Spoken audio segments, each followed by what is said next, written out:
ওজনা কি হয়েছে? দেখো আমার পুতুলের পা ভেঙে আছে, আমি এখন কি করব? আমি কি দিয়ে খেলা করব? কিভাবে পা ভেঙে গেছে?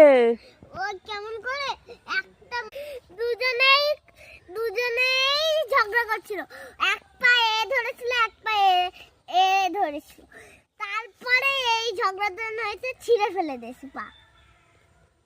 আমি এখন কি দিয়ে খেলা করব?